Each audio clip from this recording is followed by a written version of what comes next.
에큐온 캐피탈, 에큐온 저축은행과 인스비TV가 함께하는 지속가능 경영 ESG 베이직 코스 이노소셜랩 지속가능경영센터 유승건입니다. 두 번째 시간은 환경 경영에 대해서 알아보도록 하겠습니다.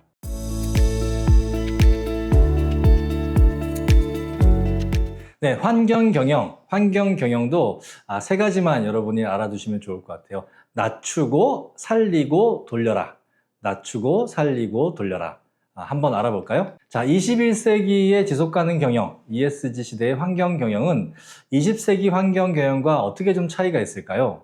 우리 20세기에도 환경 경영이 매우 중요했습니다. 그런데 20세기의 환경 경영은 이 산업화로 인한 환경 오염이 주된 문제였죠. 그래서 오염 물질을 관리하는 것이 좀 중심이었습니다. 그래서 20세기에 만들어진 환경법들을 보면 주로 오염을 방지하는데, 기업이 일으킨 오염을 방지하는데 주로 초점이 맞춰져 있었다라고 하면 21세기의 환경 경영은 20세기에서 21세기로 넘어오면서 특히 20세기 말에 급격한 인구 증가가 이루어지고 지금 세계 인구가 80억이 넘었잖아요. 그리고 이 전체 80억이 넘는 인구가 소비 중심 사회를 이루고 있습니다. 그래서 여러 가지 환경 문제가 복합적으로 생기기 시작했죠. 그래서 환경 오염은 기본이고요. 또 이 많은 사람들이 석탄 에너지, 석유 에너지를 씀으로 인해서 지구 온난화 문제가 급속하게 지금 굉장히 심각해지고 있고, 물 부족 문제라든지 자원 고갈 문제라든지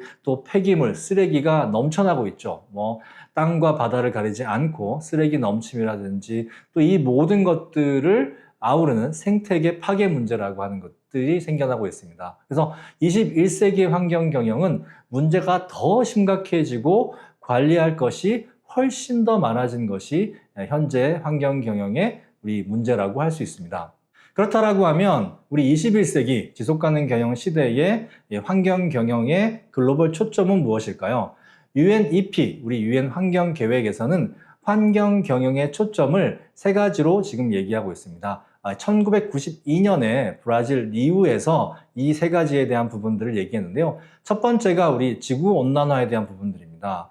기후협약이 1992년에 최초로 이루어졌는데 이것이 오랫동안 이렇게 진행되어 오다가 2015년 파리에서 2100년까지 산업혁명, 즉 19세기 시대보다 지구 평균 기온 상승을 2도씨 이하로 멈추자라고 하는 협약이 이루어졌고, 이것이 탄소 포함 6대 온실가스를 2050년까지 넷제로, 플러스 마이너스 제로, 즉 배출하는 것과 우리가 흡수하는 것을 제로로 만들자라고 하는 지구온난화 멈춤이 하나의 커다란 주제고요. 두 번째가 이제 자연 생태계 보전이죠. 생물 다양성 협약, 이것도 역시 1992년에 처음으로 만들어졌습니다.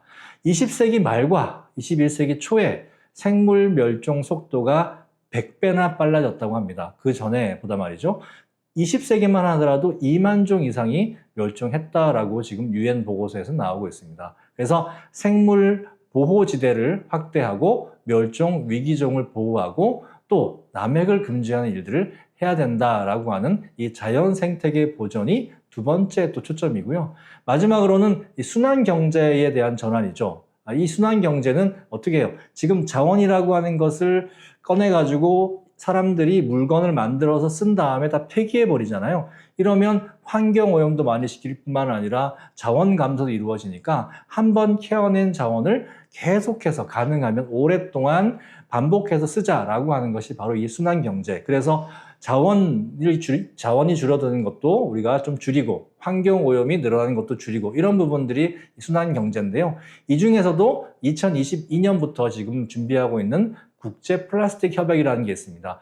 플라스틱만이 아니고 많은 부분들을 같이 해야 되겠지만 현재로서는 가장 문제가 되고 있는 것이 바로 이 플라스틱 폐기물이기 때문에 가장 많은 생산량과 가장 많은 폐기물을 기록하고 있는 플라스틱 플리머라고 하는 것을 40% 감축하고 재활용을 30%까지 의무화하자. 2040년까지. 이게 국제 플라스틱 협약인데 이것이 실제 이제 2024년에 우리나라 부산에서 합의를 이루려고 했으나 실패했습니다. 그래서 이유는 2035년까지 실행 예정이지만 유엔은 이 플라스틱 협약을 위해서 지금 계속 노력하고 있고 이 플라스틱 협약이 된다라고 하면 순환경제의 첫 번째 시작이 될 것 같습니다. 이렇게 지구온난화의 멈춤, 자연생태계의 보존, 순환경제로의 전환 이 세 가지가 현재 21세기 지속가능 경영 시대의 환경경영의 초점이다라고 말씀드릴 수 있습니다. 하나씩 좀 알아보도록 하겠습니다.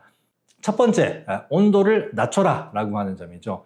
파리기후협약에서 말씀을 드렸지만 2050년까지 기업들도 온실가스 넷제로 하세요 라고 하는 것이 지금 모두의 약속입니다. 이 중에서 온실가스를 가장 많이 배출하는 것이 바로 이 탄소에너지, 즉 화석에너지라고 얘기하는 석탄, 석유, 가스를 가지고 우리가 전기라든지 공장이라든지 자동차를 이렇게 돌리는, 움직이는 이런 에너지에서 가장 많은 온실가스가 나오기 때문에 이게 50% 이상을 차지합니다. 그래서 이것을 탈탄소 에너지의 전환, 조금 더 어려운 말로 얘기하면 탈탄소 경제로의 전환 이런 상태에 있는 거죠. 그래서 탈탄소 경제로의 전환을 우리가 언제까지 2050년까지 하자라고 하는 것이 지금 파리 기후협약의 핵심 사항입니다. 그래서 이 내용이 실행되려면 신재생 에너지 사용으로 전환돼야 된다는 거죠. 그래서 석탄, 석유, 가스 발전이 신재생 발전으로 우리가 이제 RE100 하는데 R은 리뉴어블이라는 뜻이고요.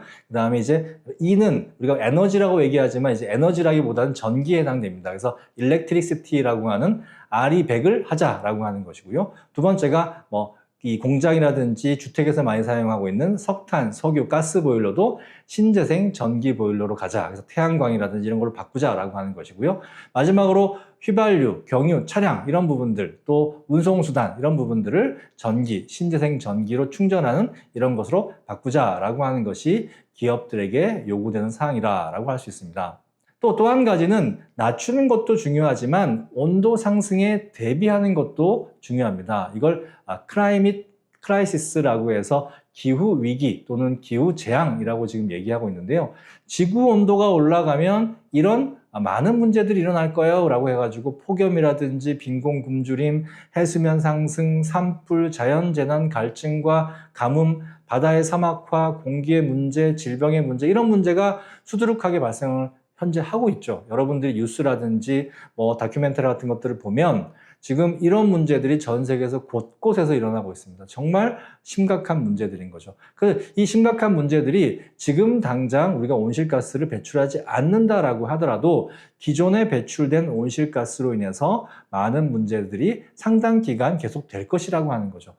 상당 기간 계속 될 거기 때문에 그런 문제에 대해서 준비를 제대로 하지 못하면 여러분의 기업들은 힘들어질 겁니다 라고 하는 전제가 있는 겁니다. 그래서 그 전제, 기후온난화가 계속되었을 때 여러분의 기업이 기후위기에 어떻게 대비하고 있는지를 그 정보를 공개하세요 라고 하는 것이 바로 ESG 정보 공개, 지속가능 경영 정보 공개의 첫 번째입니다. 이걸 우리가 TCFD라고 하는데요. TCFD는 ESG 정보 공개의 첫 번째 주제고요. EU라든지 또 영국이라든지 캐나다라든지 호주라든지 싱가포르는 이미 시작을 했고 우리나라도 이제 곧 시작할 것 같습니다. 그래서 기업이 얼마나 기후위기에 잘 대응하고 있는지 주로 이 TCFD에는 5개의 항목이 있는데요. 첫 번째가 회사를 경영하고 거버넌스의 주체인, 의사결정의 주체인 이사진, 경영진이 바로 이 기후위기에 대해서 심각한 부분을 잘 알고 있나요? 잘 알아야 되겠죠. 기업을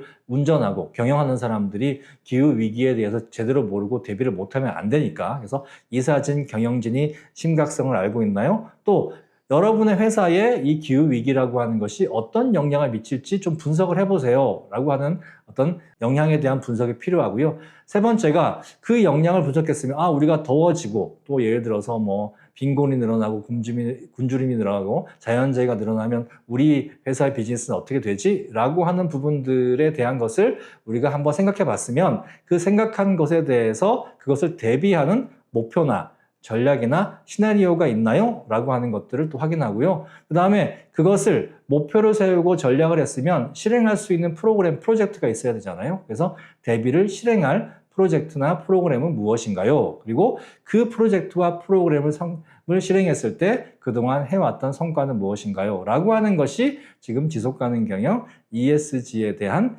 정보 공개의 첫 번째 주제입니다.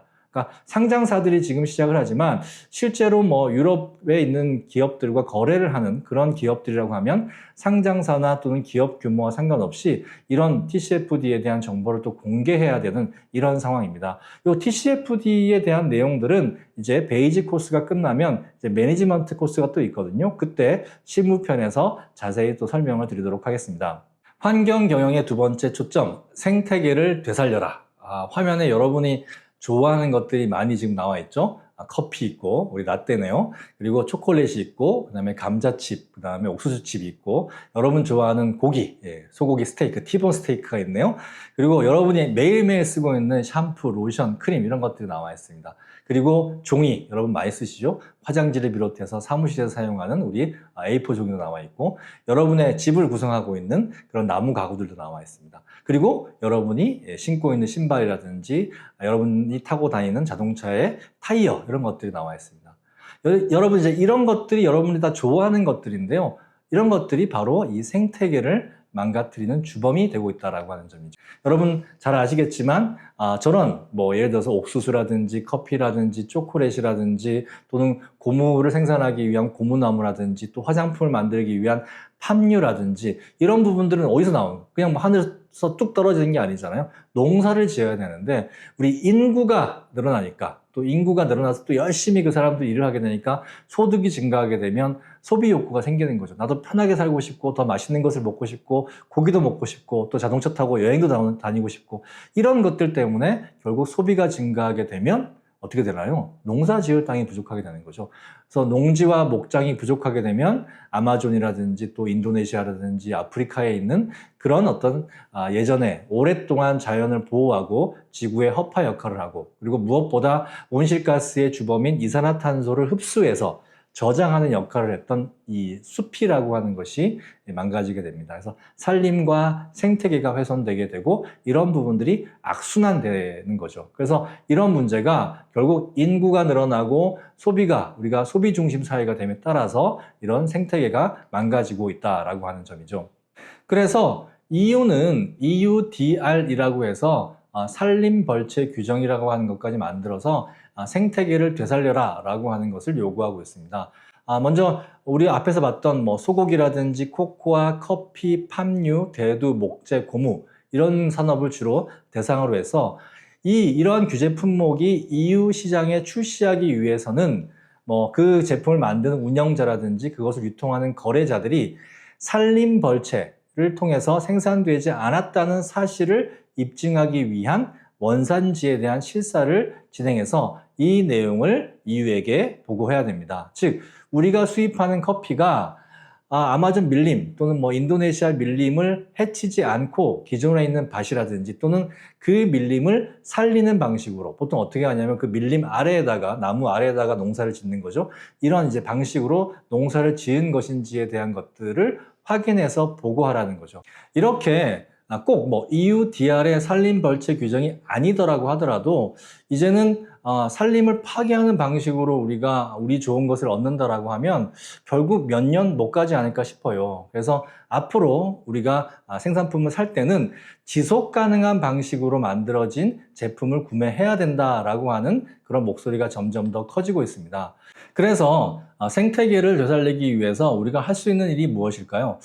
현실적으로 많이 없지만 그래도 한 가지 방법이 있는 것이 이 지속 가능성 인증을 받은 제품을 좀 많이 사용하자라고 하는 것인데요. 물론 현재 나와 있는 지속 가능성 인증이 완벽하지는 않습니다. 많은 문제와 한계를 가지고 있지만 하지만 그렇지 않은 제품보다는 좀 낫다는 것이고 그리고 이 인증의 수준을 보다 더 높여야 된다라고 하는 거죠. 대표적으로 우리가 알고 있는 지속가능성 인증은 예를 들면 FSC라고 해서 숲을 보호하는 인증이 있고 또 열대우림을 보호하는 커피다라고 해서 우리 개구리 마크 여러분 커피점에 가시면 붙어있는 걸 또 확인할 수 있고 또 재생유기농 인증이라고 해서 땅을 살리면서 그 안에 탄소를 이렇게 모아두는 그런 농법으로 우리가 또 농사를 짓자라고 하는 것인데 FSC만 하더라도 준법이라든지 근로자의 권리 및 고용 증진이라든지 원주민 권리, 지역사회 관계, 산림이 제공하는 편익, 환경적 가치와 영향 이런 부분들을 우리 숲을 가꾸는 데에서 지켜야지만 인증을 줄 수 있거든요. 그래서 우리가 제품을 만들 때 이런 지속 가능성 인증을 받은 제품들을 좀 보다 더 많이 사용하고 활성화하자, 의무화하자 이런 부분들이 필요하다라고 할 수 있습니다. 환경 경영의 세 번째 초점은 자원을 돌려라, 즉 서큘러 이코노미라고 하는 것인데요. 바로 순환 경제 모델입니다. 지금의 경제 모델은 선형 경제라고 해서 선, 라인이죠. 그래서 자원을 채취한 다음에 그 자원을 가지고 물건을 만들고 우리가 잘 사용하고 그 다음에 버려서 그것을 땅에 묻거나 또는 태우는 방식, 그래서 일직선상이었습니다. 자원을 소모하는 방식이었죠. 그런데 이 선을 이렇게 구부려 가지고 동그랗게 만들자라고 해서 이걸 서큘러 이코노미라고 합니다. 우리 가운데는 가장 중요한 에너지 순환이 있죠. 그래서 소모하는 그런 에너지가 아니라 태양광이라든지 풍력과 같은 순환할 수 있는 에너지가 있는 거고요. 그 다음에 이제 한쪽에는 생물 기반 순환 경제라고 해가지고 우리 재생 농업이라든지 목축업, 우리가 원시림을 망가뜨리지 않고 커피도 키우고 뭐 고무도 키우고 이런 방식을 얘기하는 거죠. 그리고 바이오 가스라든지 에너지, 그리고 토양의 탄소를 이렇게 모아두는 방식의 그런 농업, 재생 유기농업이라든지, 그리고 음식과 동식물의 또 폐기물들을 순환시키는 이런 방식으로 바이오 순환하는 것이고요. 또 한쪽으로는 광물 순환이 있겠죠. 우리가 뭐 플라스틱이라든지 또는 광물, 금속 이런 것들이 많잖아요. 이런 것들도 돌리자라고 하는 것이죠. 그래서 광물, 석유라든지 석탄이라든지 가스라든지 금속이라든지 석재 등의 자원을 재사용, 최대한 재사용하자. 그리고 화학 가공물인 대표적으로 플라스틱 이런 것들을 재사용, 재가공하자라고 하는 것이고요. 마지막으로는 소비자들이 이것들을 잘 생각해서 한 번 쓰고 버리는 것이 아니라 계속 순환해서 쓸 수 있는 이런 순환 소비가 이루어져야 한다라고 하는 것이 바로 이 서큘러 이코노미입니다. 그래서 EU에서는 이 순환 경제를 활성화하기 위해서 EU 그린딜 순환경제 계획을 만들었는데요. 대표적으로 보면 핵심 영역과 선택과 집중이 있습니다. 예를 들면 전자 및 ICT 산업 같은 경우는 수명 연장을 하고 폐기물 수거 외 재활용, 재사용을 강화하고요. 또 차량과 배터리 같은 경우는 배터리의 지속 가능성을 높이고 재활용, 재사용을 강화하는 부분들이 있습니다. 우리 포장 굉장히 좀 과한 경우가 많죠. 그래서 과도한 포장을 감소시키고 플라스틱 같은 경우도 일회용 플라스틱 사용을 제한하고 재활용 소재의 사용을 활성화하고 또 우리 마이크로 플라스틱이라고 있는데 미세 플라스틱 문제를 해결하고 우리 섬유, 옷 문제도 굉장히 많죠. 전 세계적으로 가장 많이 배출되는 쓰레기 중에 하나가 바로 이 옷 쓰레기인데요. 이 섬유 재활용 기술을 개발하고 또 시장 활성화하는 부분들을 지원하자라고 하는 것이 바로 EU 그린딜의 순환경제 계획입니다. 자, 옷을 예로 들면 여러분들 잘 아시는 파타고니아 같은 경우도 이제 의류산업 폐기물이 전체 산업 폐기물 2위이기 때문에 2023년까지 75%의 옷을 이미 재활용된 소재로 만들었고요. 2030년까지는 100% 리사이클 또는 리사이클 할 수 있는 옷을 만들겠다라고 지금 약속하고 열심히 노력하고 있습니다. 또 플라스틱 폐기물이 많이 생산되는 산업이 음료와 세제 산업이 있는데요. 유니레버 같은 경우는 2030년까지 more than we sell이라고 해서 우리가 판매하는 그런 플라스틱보다 더 많은 양을 재활용하겠다라고 하는 목표를 세우고 지금 노력하고 있는 중입니다.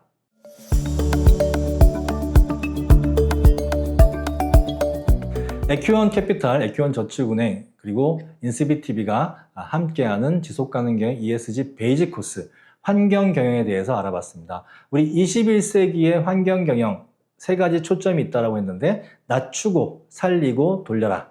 낮추고 어떻게? 온실가스 배출을 줄이고 기후위기에 대비하라. 그래서 TCFD라고 하는 좀 어려운 용어를 말씀을 드렸는데 기후위기에 대응하는 목표와 전략을 그리고 세우고 그것의 성과를 공개하는 것이 바로 TCFD다라고 말씀을 드렸고요. 그 다음에 이제 지속 가능한 자원 사용을 해서 생명을 살려라. 그래서 요즘 EU DR이라고 하는 규제가 생겨서 이제는 원시림, 밀림을 망가뜨리지 않는 방식으로 우리가 커피나 초콜릿이나 또는 뭐 콩이나 또는 이 목장에서 생산하는 여러 가지 고기들 또 사료들 이런 것들이 생산되어야 된다라고 하는 것이 바로 현재의 환경경영에서 두 번째 초점이다.